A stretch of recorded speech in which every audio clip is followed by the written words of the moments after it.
how to allow or restrict avatar and nickname changes in Game Center on the iPhone 16 series. First, let's return back to the home screen by swiping up at the bottom of the screen.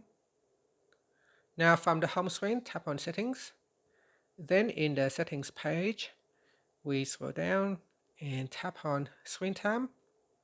After that, go down and tap on Content and Privacy Restrictions. Then tap on App Store, Media, Web, and Games. And from here, we scroll down to the bottom. Then tap on Avatar and Nickname Changes.